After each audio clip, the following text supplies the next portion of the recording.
What's up, design family, and welcome to another episode of FittDesign TV. On today's episode, I'll be giving you guys my feedback and advice as a fashion and sportswear designer on how to design and enhance sportswear leggings.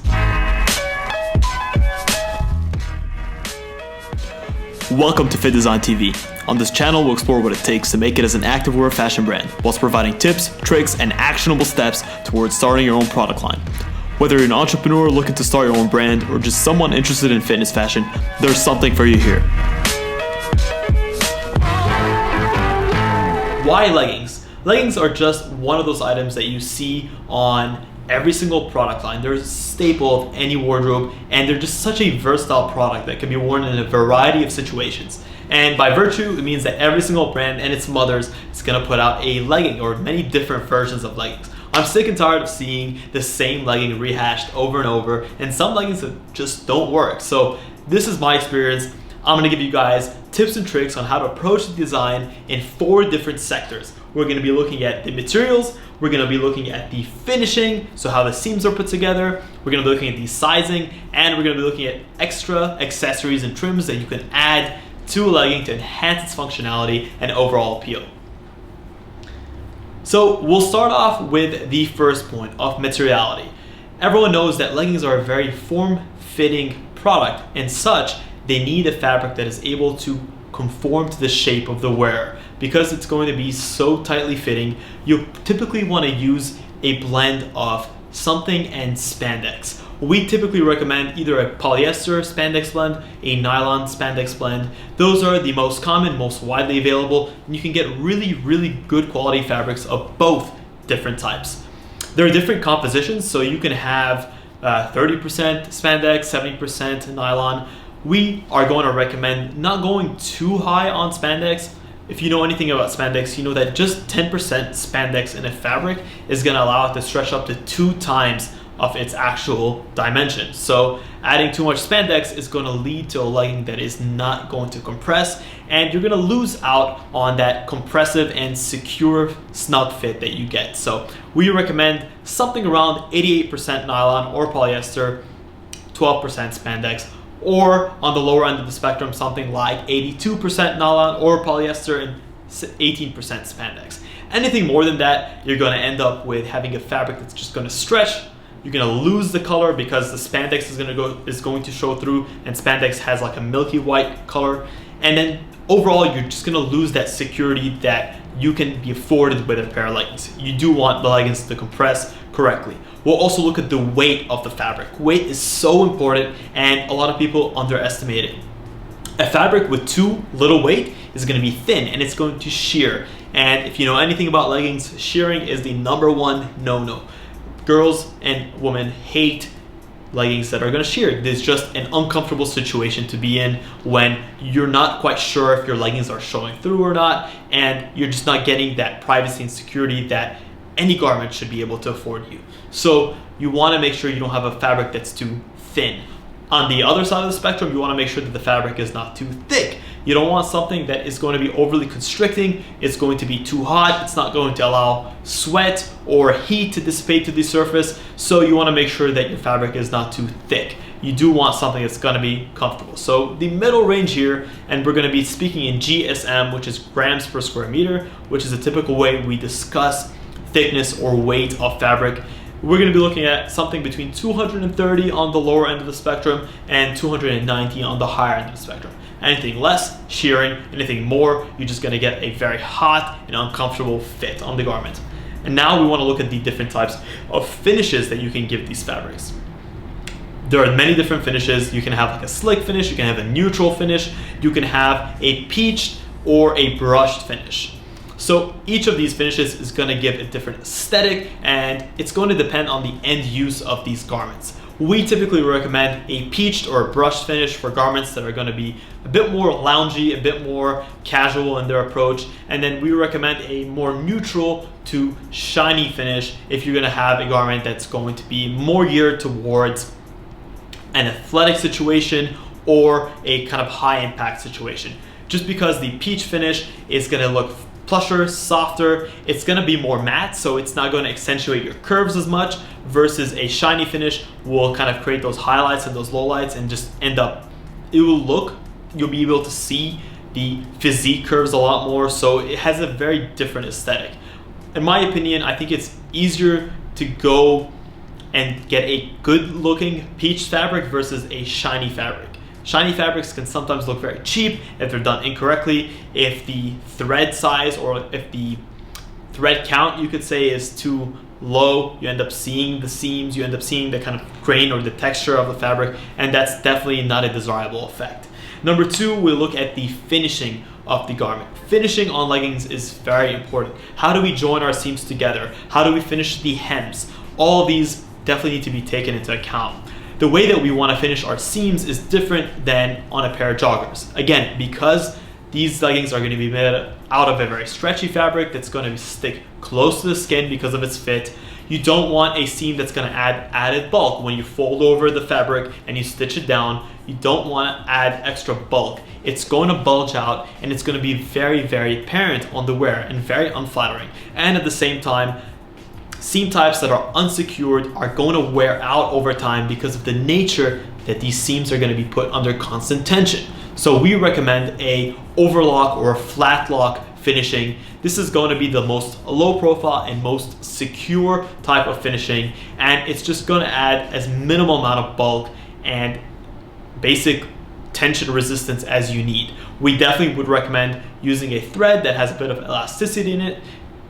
There's situations where you may use a flat lock seam and the threads that are used don't have enough elasticity, and what you notice is it's kind of like when you wrap a ham, you see the fabric bulging out on the sides of the seams, and that's just indicative of A, a wrong fit, and B, flat lock seams that don't have enough stretch in them. We also want to look at the way that we finish our hems. With any fabric, it's very important to consider the way that it shears or it frays at the ends. Fraying is the number one signifier of a cheap fabric, and you definitely don't want a fabric that's going to fray. So that's why we finish our hems. So we fold them in and then we stitch them down. So on your ankles and even on the waistband, you definitely want to use a folded hem with an overlock stitch reinforced finishing. So the hem is folded and it's stitched down, and you have a very clean finish that's not going to fray over time. Next, we want to look at the sizing. Sizing is so important on leggings, especially when you're dealing with a garment that's so tightly fitted. Every millimeter is going to make a difference. So we need to understand what are the key sizes or the key measurements of the wearer that are going to go into creating this legging fit. We look at the top hip measurement or the top waist measurement. We look at the bottom waist measurement. We look at the widest hip measurement. We look at the calf measurement, or we also look at the thigh measurement. We'll look at the calf measurement, and we'll look at the ankle opening measurement. These are going to give us a clear understanding of how the garment is going to conform in the up and down direction on the wearer. Typically what you'll notice is the waist measurement is going to be thinner than the top hip measurement, and the top hip measurement is going to be thinner or less in width than the widest hip measurement because of the way that a female physique is situated. You have your hips and you have your waist that goes out into your hips and then tapers back in. So your leggings, because they're going to be so form-fitting, they need to take that into account, and we highly recommend looking at these key measurements. Also, don't forget your thigh measurement and your calf measurement. A lot of people neglect the calf measurement, and what you end up having is a garment that doesn't fit all the way through. The wearer can't get their leg through, and it just makes for an overall uncomfortable experience. So please do take into account these measurements. It's very important. I also recommend paying close attention to the rise measurement. Too much fabric in the pelvic area is going to lead to an uncomfortable amount of bunching and an unesthetically pleasing amount of bunching. It's just not going to be a good look on the wearer, and you want to make sure that you don't have an overly long rise that's going to create added bunching in the pelvic region. And at the same time, if you have a too short rise, you may end up with added tension in the area, which may lead to issues like camel toe. So there's a lot of push and pull here. You have to understand your measurements and how they're going to have an effect on the wearer. This is another video on its own, and I may do one in the future, but do pay close attention to fit. The measurements that I mentioned are going to be key. Next, we'll look at the features. So what are some features that you can use to ornament the garment and to enhance its functionality? Number one is pockets. Everyone loves to slap pockets onto leggings. It does give it a sense of functionality, but if done poorly, you're gonna end up with a bad product. I wanna make sure that there are two major types of pockets that you'll be able to add onto the garment. One is a patch pocket. So that's when you take another piece of fabric and you stitch it on top of the garment, and basically the space in between the bottom layer of fabric and the top layer of fabric is going to create this pocket for you to insert whatever items in. You typically leave it open from the top, or you can secure it with some sort of mechanism like a zipper, which I don't recommend. Definitely do not use zippers on leggings, especially in the main body part. It's just going to chafe. It's going to be uncomfortable for the wearer over a medium to long period of time. So no zippers on leggings unless they're in the waistband area. Anything other than that, stick with self body fabric, max mesh, or a bound edge finish on top to hold everything in place. You need to also be conscious of the sizing of your pocket. Don't have a pocket just for the sake of having a pocket. You typically want a minimum of 3-inch clearance on the width and around 5 to 6 inches clearance on the height or the depth of the pocket. If you're gonna have a pocket, it needs to be functional. So it needs to be able to fit your most common items like a phone or a wallet or a phone or a pair of keys. So make sure that your pocket is going to be able to accommodate those things.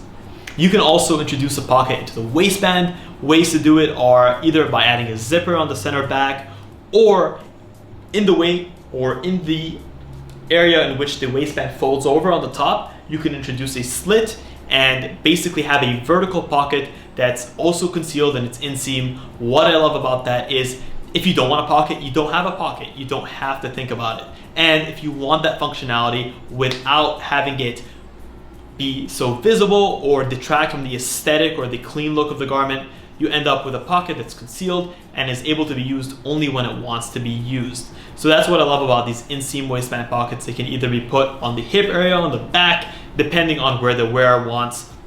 We highly recommend it. This kind of takes me on to the next thing in terms of how we place our waistbands. Never, ever, ever, ever, ever have a waistband that's folded with a piece of rubber going through it.